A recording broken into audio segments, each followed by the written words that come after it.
truth.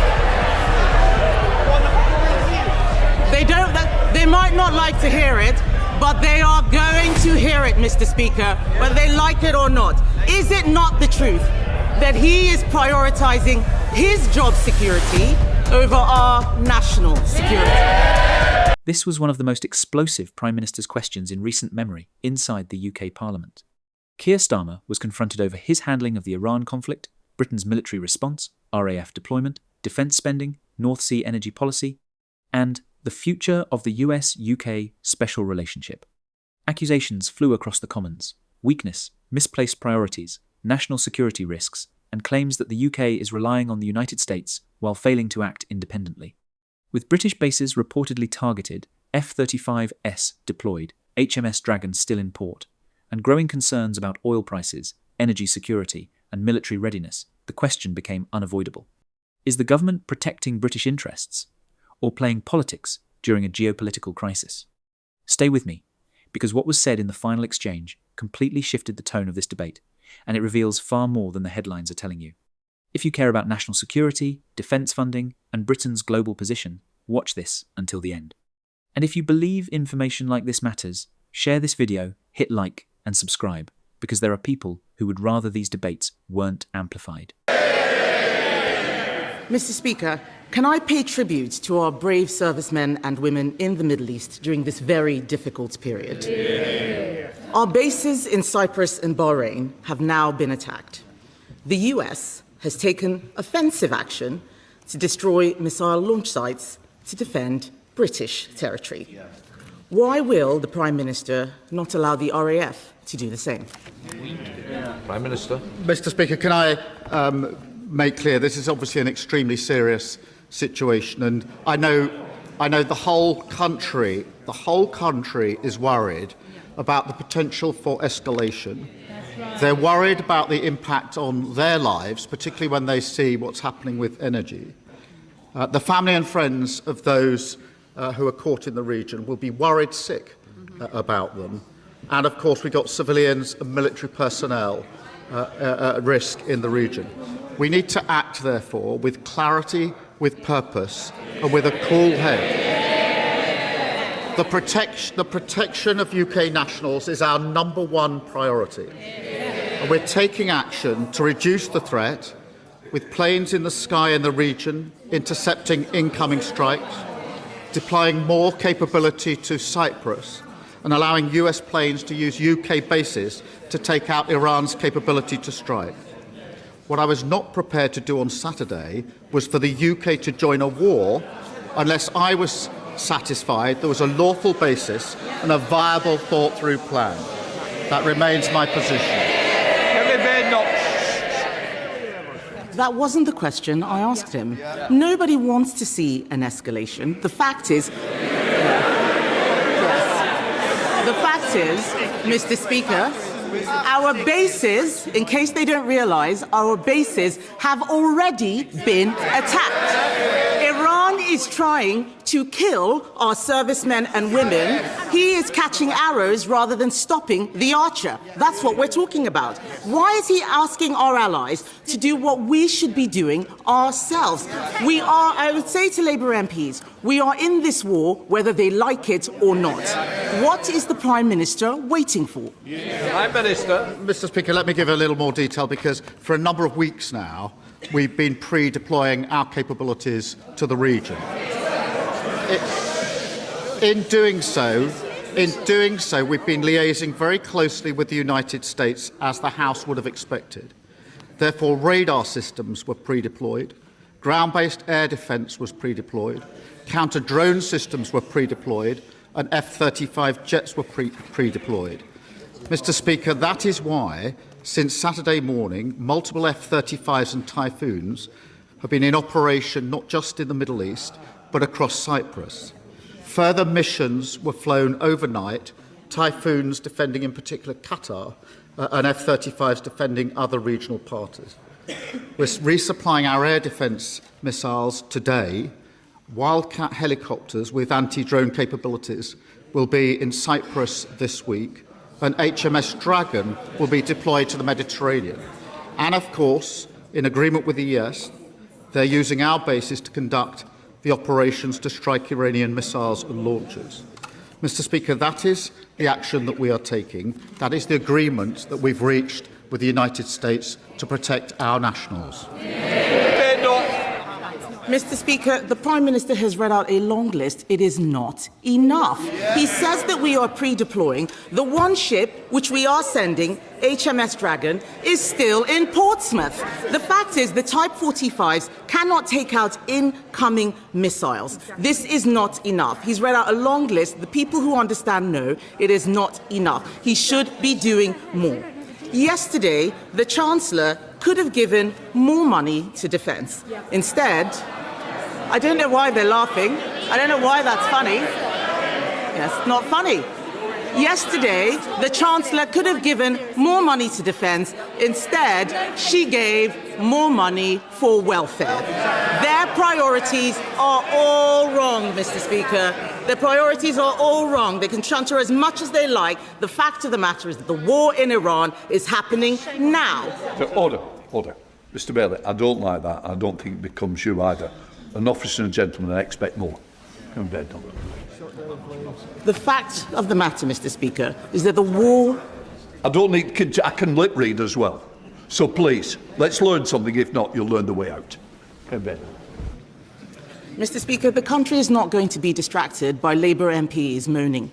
The fact of the matter is that the war in Iran is happening now. But the OBR say the government won't hit 3% on defence for 5 years. The war is happening now. There is no urgency from the Prime Minister. Why is he leaving the job of funding our armed forces to the next government? Prime Minister. I'm not going to take lectures on defence from the party opposite. They came into office and what did they do? They cut the defence budget. They missed army... Order. Mr. Philp, you've moved from there to there. You're even louder here, so I think twice. Prime Minister. Not only did they cut the defence budget, they missed army recruitment targets every year for 14 years. They left morale in our armed forces at an all-time low, and our forces hollowed out. That's the words of Ben Wallace, the former Defence Secretary. Labour, by contrast, is delivering the biggest boost to defence spending since the Cold War. £270 billion over this Parliament. And we're doing that because we're focused on what matters. And she's right. The war is, of course, happening now. We have to focus on that. Across the country, people are worried about those that are trapped in the region. And, Mr. Speaker, that is why we're taking action. And I can update the House. That yesterday, more than 1,000 British nationals arrived back in the UK on commercial flights from the UAE. A further 8 flights are due to leave the UAE to the UK today. I can confirm, Mr. Speaker, that the first charter flight is expected to leave Oman later today, and 2 more will come in the coming days. The country really does want to know this. I'm sorry.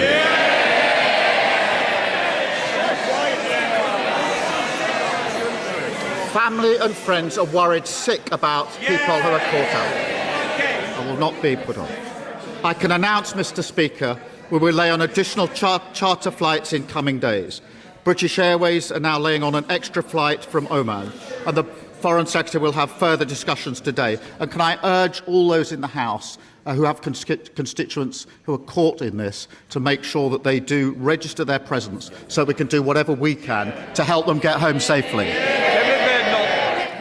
Mr. Speaker, I wasn't asking about evacuations. I was asking about defence spending. He needs to focus on the question he's being asked, not the statement that was prepared in the bunker. He stands there telling us that he's spending more money on defence. They're saying it. No, he isn't. In fact, they are cutting defence spending by £2.6 billion from the MOD budget this year. And that's why there are no Royal Navy warships in the Middle East, Mr. Speaker.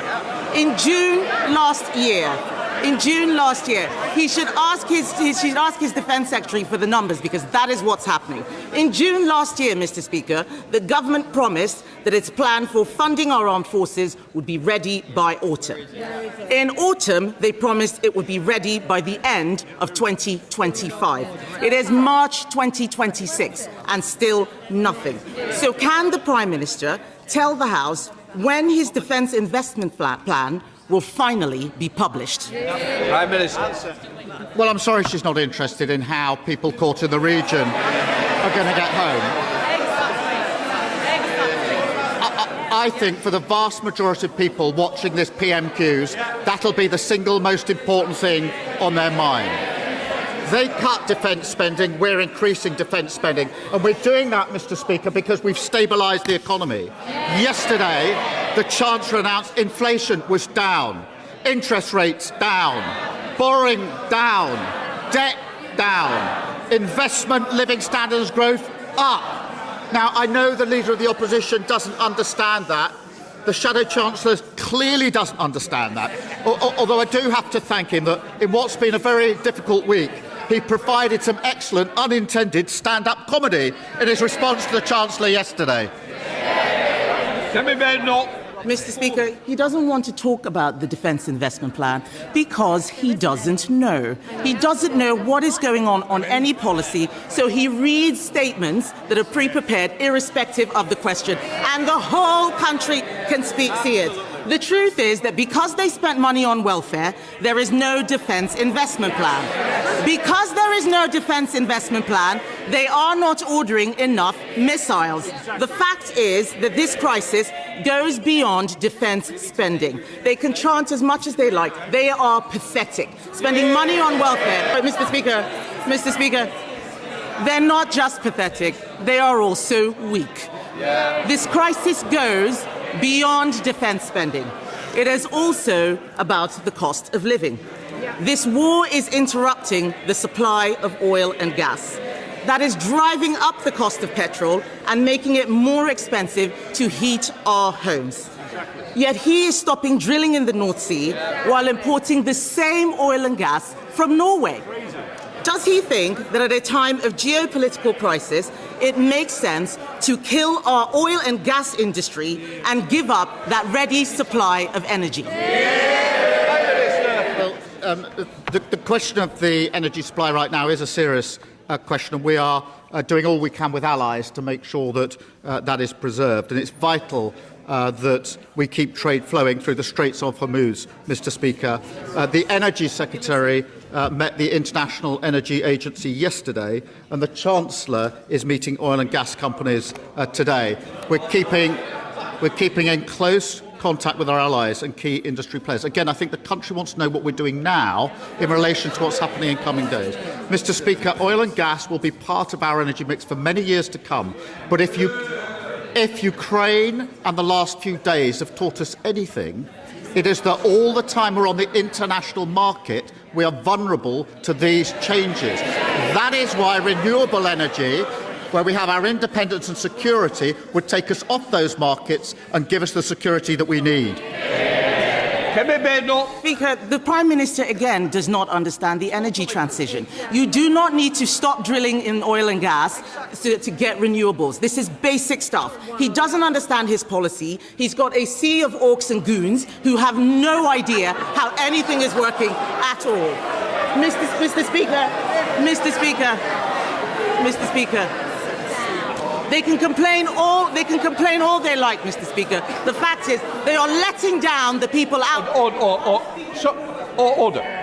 You can't do a point of order in the middle of Prime Minister's question. Mr. Speaker. Ask my question.